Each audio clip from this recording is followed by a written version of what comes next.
You're listening to the Mind Over Finger podcast. This episode is part of Gear Up for Fall 22, a special 5-episode series that brings you everything you need to gear up for an amazing new season of music making. Let's go.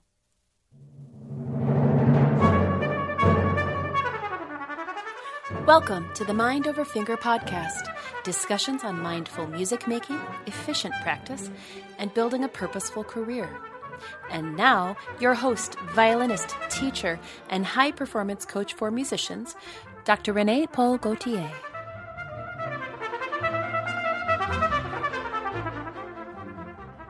Hi, everyone. I hope that this episode finds you doing amazingly well. Welcome to Gear Up for Fall 22, a special series of 5 episodes to help you gear up for an amazing new season of music making. It's hard to believe, but it's already September, and that means that Season 5 of the Mind Over Finger podcast is starting soon. I'm so excited. We begin September 9th, and I have so much great content ahead for you this season. Wonderful guests, lots of tips and tricks and tools to help you with everything related to your music making experience, and a special workshop on October 14th. It's going to be an incredible journey together, so thank you for being here. And as I prepare for the 22-23 season, as a podcast host, as a coach, and as a performer, I'm setting goals and getting organized, and I'm guessing that you might be in the same boat. You're getting ready to tackle all sorts of new projects and dreaming big for the months ahead. So I thought it would be great for us to revisit some of your favorite past episodes of the podcast where I discuss important foundational concepts and I give you everything you need to get ready for an awesome season. So I've selected 5 episodes from the spring of 2021 that cover everything from setting goals to getting you set up for success by helping you build your amazing practice regimen. In the first episode of this Gear Up for Fall 22 series, we're going to get epically aligned for the months ahead. You're going to walk away with a renewed vision for the future, clear goals and specific strategies to implement, and the motivation to get started, and most importantly, to keep going. The second episode is all about planning and scheduling efficiently for better results. I share strategies on how to plan for productive practice and how to schedule it in a way that maximizes your time so you can operate at the highest level possible. In the third episode, I share my favorite tips about a powerful ritual that can transform the results you get in the practice room, priming. In the fourth episode, I share my favorite tips on how to create an effective warm-up regimen.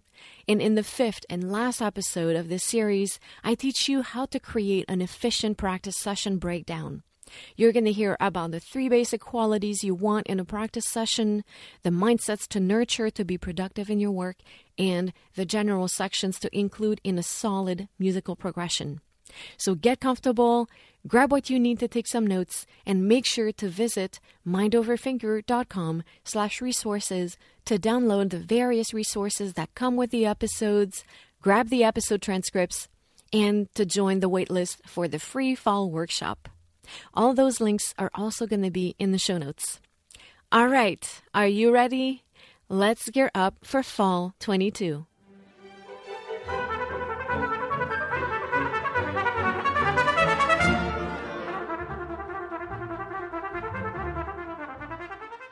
Today we talk about warming up, but I'm also going to expand that to include some aspect of the technique regimen as well because they're so intricately intertwined.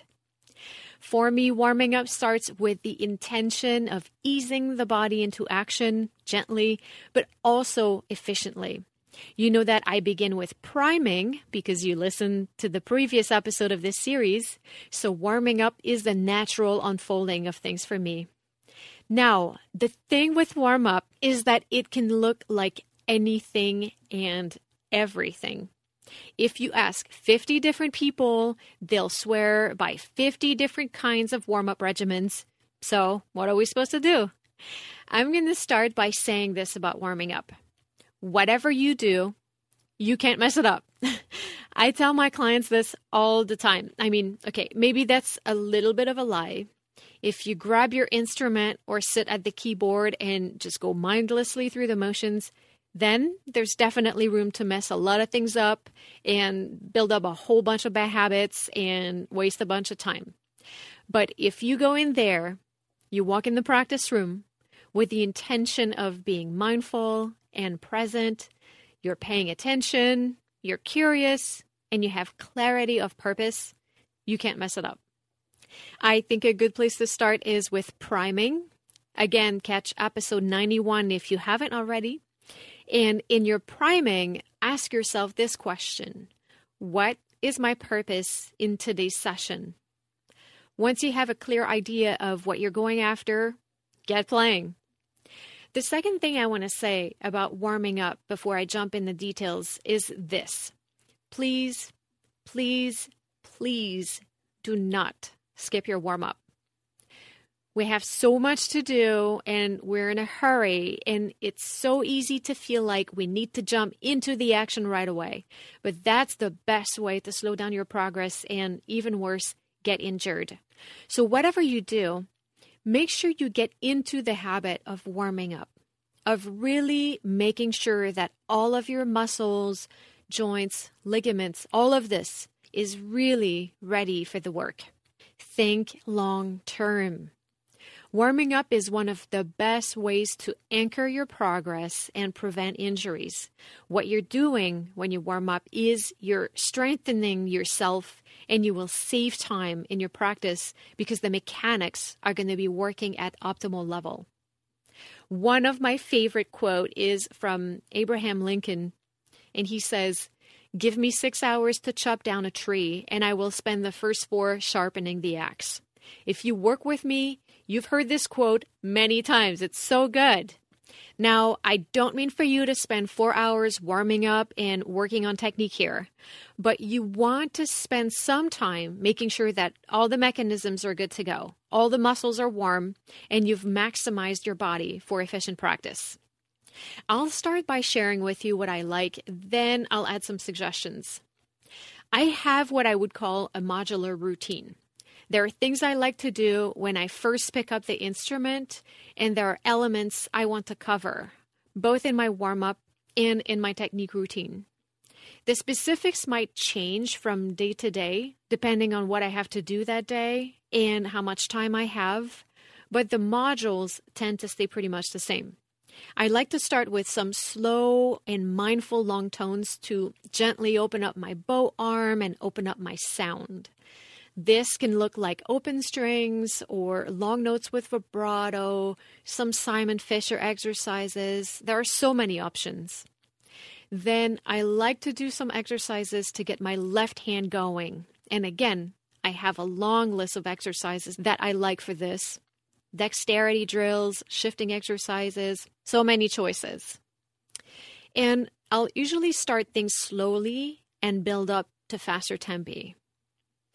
By then, the warm-up portion morphs into more of a technique regimen. I have a scale and arpeggio cycle acceleration routine that I love to do, so if there's time, I'm definitely doing that. And in that cycle, I also throw in vibrato and bow exercises. After that, I like to do some double stops. For all of these modules or these elements of technique, I have multiple sources of drills and exercises. Of course, I have my favorites that I go back to often, but I try to keep it engaging and stimulating by mixing things up. It can be the same routine and exercises for a few weeks, or it can change every day. It really depends on what's needed that day, that week, that month. What I love about creating a modular routine is that it's stable yet flexible. Stable because I cover all of the elements I think are essential for me to stay in shape, but it's flexible, so it keeps it interesting, motivating, and stimulating. Now, here's a little reality check. We rarely have the time to complete a perfect warm-up or technique regimen. When that's the case, there are many options. Ask yourself how you can best combine exercises to cover all the elements you want to address. This is when we can get really creative. An example of that is, let's say, during a non-COVID years, an early morning orchestra rehearsal. If you have kids, you might have to get them ready for school. Then you might be stuck in traffic for a while and you get to work 20 minutes before rehearsal. There's a way to get warmed up in 20 minutes or less. Here's what I could try. One really slow scale with wide vibrato where I focus both on high tone quality production and loosening up the joints of my left hand. Then maybe I'll move on to a 4-octave scale where I speed up the tempo every octaves. Then maybe I'll do 2-octave arpeggios on one string, changing the speed and fingerings on each string. And if there's time, I'll pick a challenging passage from the orchestra part and go through that slowly a few times. Then see how I'm doing at tempo, staying super mindful of my physical comfort. All of that could take about 10 to 15 minutes, and I start the rehearsal feeling physically ready. So there are many ways to warm up in a short amount of time. As I said earlier, every single musician has a different approach to warming up. I strongly encourage you to spend some time researching what could work for you, experimenting. There are several great articles out there you can find with an easy Google search. And if you want to hear more about what some of the Mind Over Finger podcast artists do to warm up, you can catch the episode with Denise Tryon and with Leila Yosifovic, and you can see how specific they are with their warm-ups. There's no magic formula to create the perfect warm-up or technique regimen, and that's the beauty of it. Be mindful about it. Ask yourself questions. Look at your priorities. Explore, experiment. Think of ways to make it personal, meaningful, and ultra efficient. And guess what? It might work even better for you if you can figure out ways to enjoy everything about it. I'll say it again. If you're mindful about it, you can't mess it up. Don't be afraid to commit to a consistent routine or to explore and change it all the time. Whatever works for you. If you're not sure where to start, grab a piece of paper and make a list of the different aspects that you think would be good to cover before you launch yourself into active work. What physical elements might be beneficial to ease into? Which parts of your body might require some attention, and what drills would be particularly efficient at getting everything working optimally? What might be a good sequence of events for a warm-up or a technique regimen that would prepare you for solid practice? What elements of your technique do you want to work on short-term? And what do you want to build over time? Is there anything specifically related to a piece you're working on right now that you could insert in your technique regimen? Start asking yourself these questions. Find the answers. Then start thinking about specific exercises that target those areas of your body or your technique and build a menu of possible exercises, different options for all of those different elements. You can even do like me. I have so many different books and different photocopies of all sorts of stuff I've gotten from everywhere, and I've compiled all of my favorite ones in one folder where I can easily access them at all times. So if I have decision fatigue when it comes to picking an exercise, I just go through my book and, sure enough, one will be calling my name. So when it's time to practice and you have a good idea of what your modular routine is, ask yourself, how much time do I have? What do I want to build for the long term?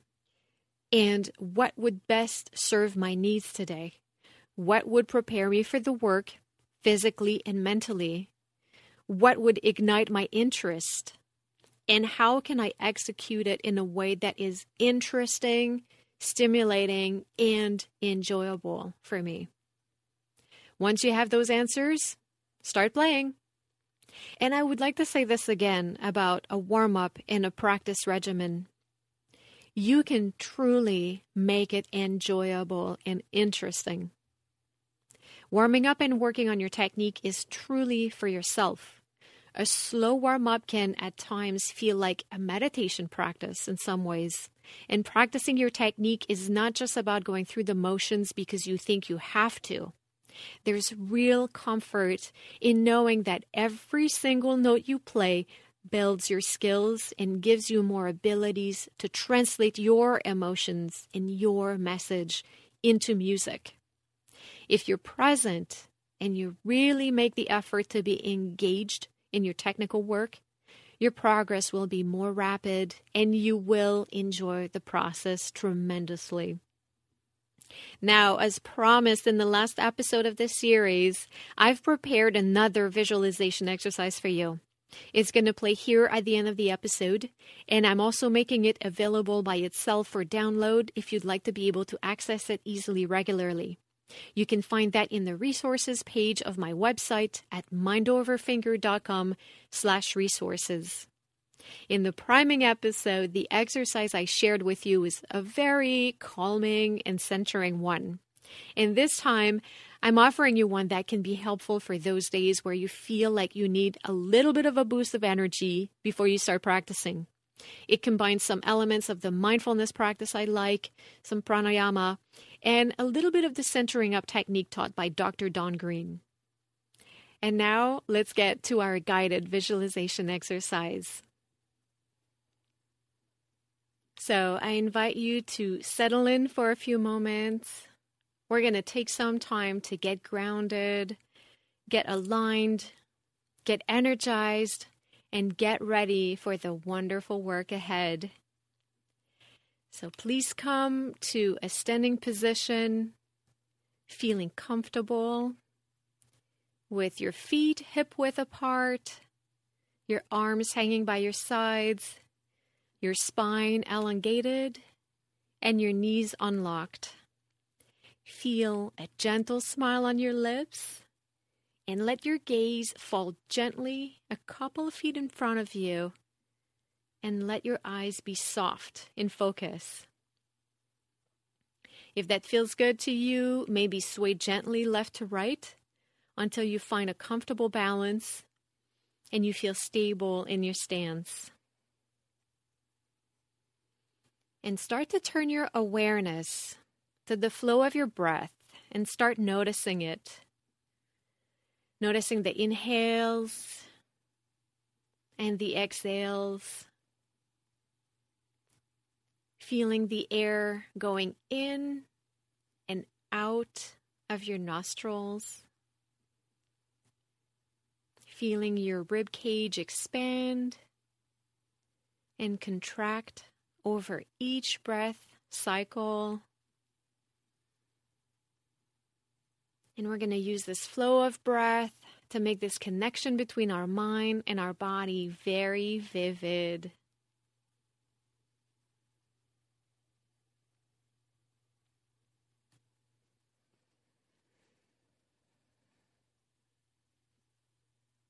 Remaining balanced on your feet. Bring your chin up slightly as though you're soaking in the sun. And begin breathing more purposefully. In a few seconds, we're going to begin inhaling fully through the nose for a count of 2 and pushing the air out through the mouth by bringing the navel towards the spine. Let's begin. Inhale through the nose for 2. Exhale through the mouth for 2. Fill your lungs for 2. Exhale through the mouth for 2, contracting the belly. In for 2. Out for 2. In and out. Continue breathing mindfully with a soft smile, chin up, soaking up the sun. In for 2, out for 2.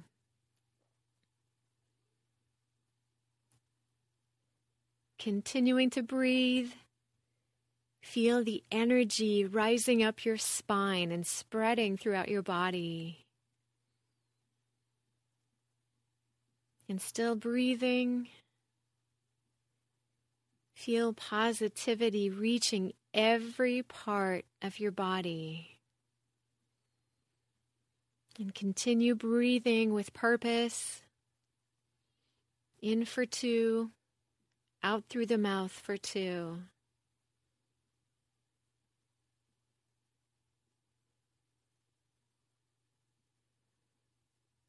And letting your breath go back to a natural flow. In and out through the nose. Maybe slowing it down a bit. Start visualizing yourself playing. Feeling wonderful, with energy, with purpose.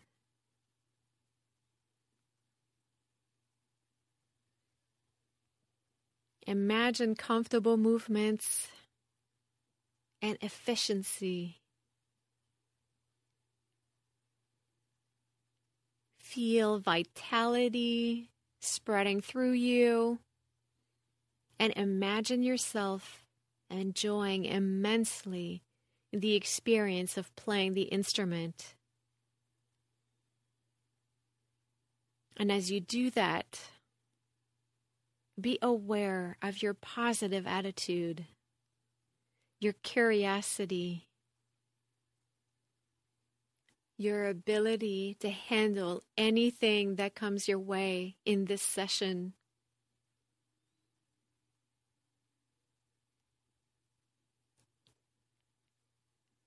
Smiling, soaking in the sun. Imagine yourself solving problems with clarity and patience.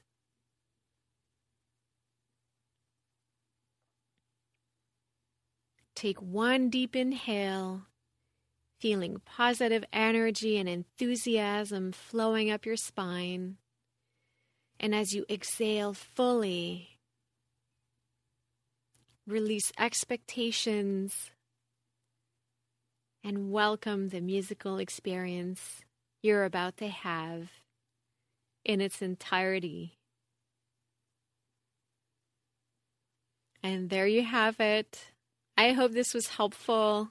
That's it for today, guys. Thanks for tuning in.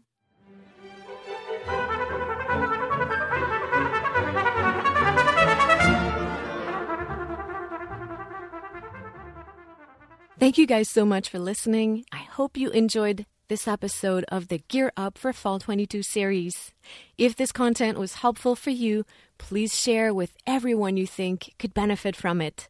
Catch all 5 episodes of this special series, take a screenshot, share on social media, and tag me so we can keep the conversation going. I'm Mind Over Finger everywhere. As always, I have all the information related to this episode in the show notes. You can find them via your podcast app or by visiting mindoverfinger.com, where you can also find more free resources on efficient practice and performance preparation and information on how to work with me. Don't forget to sign up for my newsletter to receive your free guide to a productive mindful practice using the metronome, transcripts from the Mind Over Finger podcast episodes delivered to your inbox, and much more. That's it for today. Again, thank you, and à bientôt.